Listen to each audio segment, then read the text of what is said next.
Welcome to EPG Pathshala and special welcome to the module of root finding problem in the subject of computer oriented numerical methods under the subject of information technology. You may ask me the question, why should we study root finding problem at all? What is the need of it?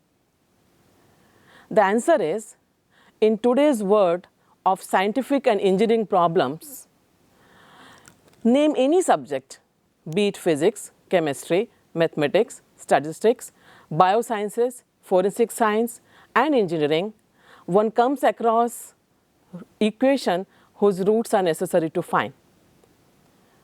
To cite a few examples, let us look at the equation 72 plus t minus 1 by k plus 18 plus 1 by k e raised to minus kt minus 98.6 equal to 0. You would be surprised that this equation arose when a criminal detective needed the time of death of a person. He had to solve this equation to derive the time of death. Similarly, you are looking at the second equation, v plus 14.3 e raised to 2v minus 1 minus 12 equal to 0. This is the equation which electrical engineers face to get the value of voltage. And so, it is very necessary that we learn how to find roots of an equation. First, let us understand what is meant by this problem or what is meant by root of an equation. See, given a function fx, we have to find x equal to c such that fc is equal to 0. This number c is called root of fx equal to 0 or is 0 of the function fx. And this function fx may be either algebraic or may be transcendental function. What we mean by transcendental function is that a function involving exponential function, trigonometric function, inverse functions or logarithmic functions. See, this root finding problem, if we represent it graphically, let us understand it graphically. See, if we plot the graph of y equal to fx, you are looking at the graph in the screen, then the point at which it cuts the x-axis are nothing but the roots of fx equal to 0, because we have to solve for the point c where fc is 0. So, graph wherever it cuts the x-axis, I have shown with the start points are the roots of fx equal to 0. See, this problem is not new to you. Already in your school days, you have been finding roots of a quadratic equation fx equal to ax square plus bx plus c, and you very well know the roots are given by minus b plus minus root b square minus 4ac by 2a. But the question is, if your function is a polynomial of higher degree 3 or 4, then what? Cardano formula and Ferrari formula exist for polynomials of degree 3 and 4 respectively, but of course there is no direct formula. One has to apply a series of formulas to get the root of cubic equation or quadratic equation. But then what if f is a polynomial of higher degree? Or even if f is not a polynomial, f is an algebraic equation or transcendental equation. Unfortunately, no analytical methods exist which give us solution of such equations. And that is why we have to resort to numerical methods to get root of such equations. Under numerical methods, we find an approximate solution to a root of the equation. Numerical methods cannot boast of getting exact solution to the equation fx equal to 0. Nevertheless, we get approximate root to the desired accuracy. Whatever accuracy we desire, it is a possibility to find roots of such equation. See, the methods which we employ to find roots of fx equal to 0, the nature of most of these methods are iterative in nature, meaning by we begin with initial guess or guesses of the root. You may ask how to get the initial guesses of the root. Well, there is no formal method for getting the roots of initial guesses. Either one may plot the function y equal to fx and get the idea of the location of the root by wherever the curve is crossing the x-axis. Or if that is not easy, one may have to evaluate the function value at different intervals of the argument, at regular intervals, and check whether the function changes its sign. We will see later, if the function changes its sign, then the root will lie within those 2 points where function is of opposite sign. And once when these 2 initial guesses or 1 initial guess is ready, then they become input to our process. Process or the method, there would be different methods which would be studying in due course of time from one model to another. As a result of the process applied, we get the output which is supposed to be the closer approximation to the roots. That is verified whether we are satisfied with the output, that is whether the output is correct up to desired accuracy. If yes, fine, we go ahead and stop the process. But if not, then in that case, this output becomes input to our process, and this process goes on till we are satisfied with our results. Usually, if one has chosen a good proper initial choice of roots and the process is applied properly, majority of the time this sequence of approximations which we generate will converge to a good solution of the equation f(x) equal to 0.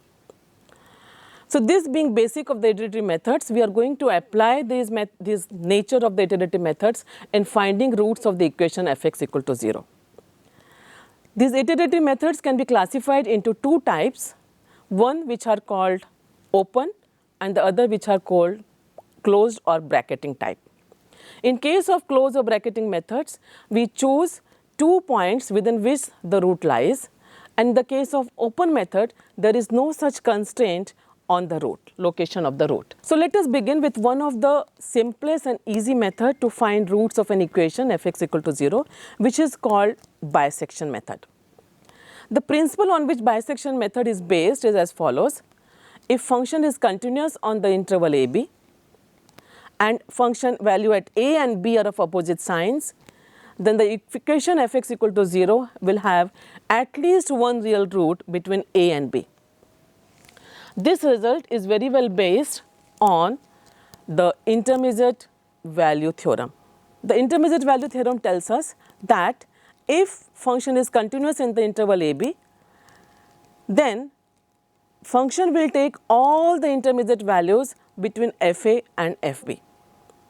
So, when we apply to this statement of principle, see, we are saying function at a is negative, function at b is positive. This means that the point a f(a) is on one side of the x-axis, below x-axis, and the point b f(b) is on the other side of the x-axis.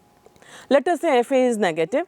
So, the curve at the point a f(a) is below x-axis and the curve at the point b is above x-axis.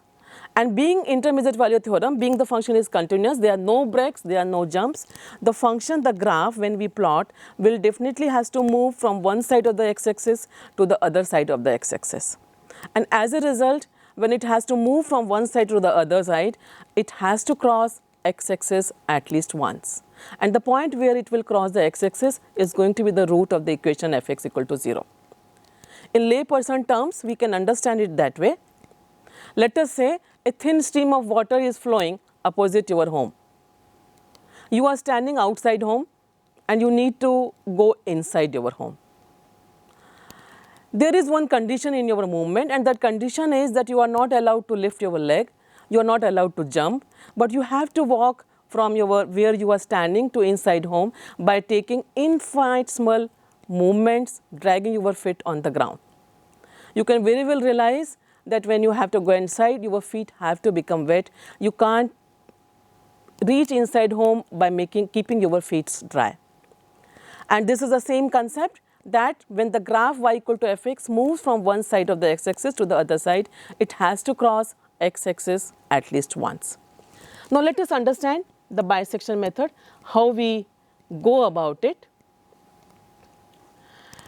See, so initially we find 2 points a and b where function is of opposite sign, and then our initial guess for the root initial estimate for the root is one of the points, let us say E.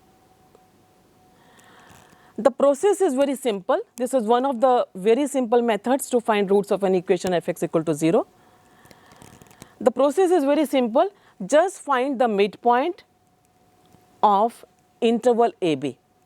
Mathematically, it is given by A plus B by 2. You can look at the graph. C point we have found, it is A plus B by 2. And this C, which is A plus B by 2, will be the estimate for the root at this time. Now, evaluate the function at the point C. You can look in the graph here. FC comes out to be here positive. And again apply the same principle, FC is positive. So, root will lie now between A and C here. So, what we do is we check the sign of FC being positive.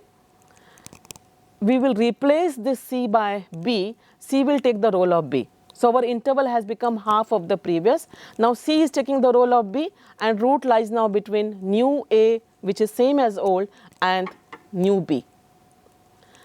We will repeat the process again. So, with this new A and B, again the process is the same. We find the midpoint, C given by A plus by 2, check the sign of the function value and accordingly decide whether C will take the role of A or whether C will take the role of B.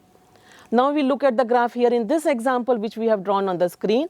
FC is negative and that is FA into FC is positive here. F and FC are of the same sign, and so C will take the role of A now, and so again the root, our interval has become half of the previous one, and this is how we'll go on repeating the process. Let us look at the next graph. See, you are looking now, interval has become half of the previous one. Again with this new A and B, we'll take the midpoint, C equal to A plus B by 2, evaluate the function value at C, and this time the function is coming out to be positive, and so C will take the role of B here. And so you realize that our interval within which the root lies, this bracketing interval goes on becoming half of the previous one. So, let us look at the algorithm now. It is a very simple method. Process is just finding the midpoint and always ensuring at every step that the root lies between A and B. So, the algorithm is, we can see on the screen, we are given the equation f(x) equal to 0. We determine initially 2 points A and B such that FA into FB is negative. That is a must because it is a bracketing method. We cannot begin without ensuring that the function is of opposite sign at these two endpoints. So, one may have to apply trial and error, may have some knowledge, may have to evaluate the function at the regular intervals to get 2 points where function is of opposite sign. It is not a self-starting method. But once we get these 2 points, method starts. And so, initially the first iteration, we set the value of k equal to 1. Initially estimate is given by C0, which is equal to A, and we calculate the midpoint. So, Ck is A plus B by 2. We calculate value of function at the point Ck, and if Fck is 0, we have obtained the root. Ck is the solution, we are very lucky, which is rarely going to be the case. Otherwise, we shall evaluate the product Fa into Fck. If Fa into Fck is positive, meaning by F and Fck are of the same sign, and therefore Ck has to take the role of A, and so we will set new A as equal to Ck. Otherwise, we have to set B equal to Ck. We will check that whether we have reached the desired accuracy. So, we will set if Ck plus 1 minus Ck, the absolute value of the difference is less than or equal to tolerance limit, that is epsilon. If so, then Ck plus 1 is the required root. Otherwise, we will set k equal to k plus 1 and go back to step 3. That is, we will repeat the process. So, this is how we go on repeating the process till we get the desired accuracy. Let us solve example f(x) equal to 3x minus cos x minus 1. Let us try to find root of this equation and apply bisection method to get a root of this equation. You can realize this is transcendental equation because it involves the trigonometric function cos x. So, when we apply bisection method, the first thing we need to ensure, that is, we need 2 points where function is of opposite sign. We are very lucky in this example. If we begin with 0, at 0 let us say our interval at which we are evaluating the function is of length 1. So, at 0 we evaluate the function, at 1 we evaluate the function. At x equal to 0, function comes out to be x is 0, cos 0 is 1. So, 0 minus 1, we get the value of function as minus 2. So, first point A is 0, f0 is minus 2. Put x equal to 1, you use your calculator, see calculate cos 1 in radians, and you will get the value of function at x equal to 1 as 1.4597.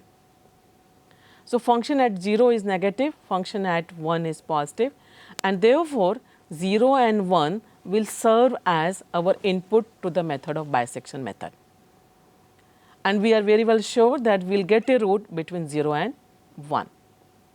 So, at this point when we have initiated the process, our estimate for the root can be taken as 0 as being point A. Now, our next estimate for the root will be the midpoint of this interval. So, we calculate the midpoint C1 as A plus B by 2, which is 0.5. Now, we will need to know the sign of the function at 0.5, whether the function is positive or negative. So, at 0.5, when we evaluate the function f at 0.5, substitute x equal to 0.5 in the equation 3x minus cos x maximum 1, we get the value of it as minus 0.3776. So, function is negative at the point 0.5. So, now if we compare the function sign fc with function sign at a and b, we find that function at c is of the same sign as the function at a, fa and fc both are negative. So, mathematically their product is positive, and therefore, because fc is negative, fb is positive, root lies now between c and b. And therefore, for our next iteration, this point C has to take the role of A. And therefore, next iteration when we go, see we have replaced our A, new value of A with C of previous iteration, that is 0.5, and value of the function is minus 0.3776. B is at it is 1 and function as 1.4597. So, at this point if we stop the procedure, our estimate for the root will be midpoint, which was 0.75. We calculate 0.5 plus 1 by 2, that is the midpoint is 0.75, and we know the root now lies between 0.5 and 1. Earlier in first case our root was between 0 and 1, now we know the root lies between 0.5 and 1. So, length of the interval has become half of the length of the previous iteration. Again do the same process, that is evaluate the function at 0.75. So, value of function at 0.75 comes out to be 0.51831. See, now the function is positive. Compare the sign of this function value at the point C with the sign fa and fb. Now, it has the same sign as the value of function at b, and therefore, C has to take the role of b, because now fa is negative, fc is positive, root lies now between this a and this c. So, C in the next iteration will take the role of b, a will remain as it is 0.5 and minus 0.3776 is the function value, and now b has changed from 1 to 0.75, function value at b has become 0.51831, and root at this estimate of the root in this iteration is average of 0.5 and 0.75, that is 0.625. So, if we stop the procedure here, our estimate for the root would be given by 0.625, and we know that this error estimate is less than, error in this estimate of the root is less than half of the length of this interval, that is 0.125 by 2. Now, we again evaluate the function value at C, it comes out to be 0.06404. You can also look at the function values, they are decreasing as we proceed ahead. Now, look at the function sign at this point 625. Now, this function value is positive. So, if we compare again with the sign of f and fb, this sign matches with the sign as that of the function value at b. And so, C will replace the point b, a will remain as it is. So, next iteration a is 0.5, function is at minus 0.3776, b is changed, it becomes 0.625 now, and with the value as 0.06404. And estimate of the root at this point will be the average of 0.5 plus 0.625, that is 0.5625. evaluate the function at C. Now this time it is negative. So you can very well guess now which point it is to be replacing. It has to replace A this time. So A is 0.5625, function at is minus 0.1584, B is as it is, and the midpoint is the estimate for the root. And function value now at midpoint comes out to be negative. So this is how we go on repeating the process. So this is the entire table you should get when you solve it on your own. And you can see at the end of 12th iteration, the estimate for the root is 0.60719, and at the end of 14th iteration, the estimate for the root is 0.68233, and function value at this point up to 4 decimal places is 0. And so we have found a root correct to 4 decimal places as 0.68233. So this is how we can apply the bisection method to get a desired root. So you can very well realize that in the case of numerical methods, we get approximate root, but it works well because ultimately we are going to use a root up to certain number of decimal places, and that desired accuracy we can achieve through numerical methods, though analytical methods fail to give us a solution. Now there is one point to be observed, one very specific characteristic of the bisection method, and that is in this method we can determine the number of iterations required to achieve desired accuracy once we begin with the initial 2 guesses. Because in each next iteration the length of the interval becomes half of the previous one. And thus it is always possible to predict the number of iterations required to achieve desired accuracy. The formula for the number of iterations required, maximum number of iterations required to achieve the desired accuracy is given by the formula n greater than equal to log of b minus a minus log epsilon whole divided by log 2. Let us see how do we get this formula. Initially the interval is of length b minus a and root lies between a and b. Our estimate is a midpoint.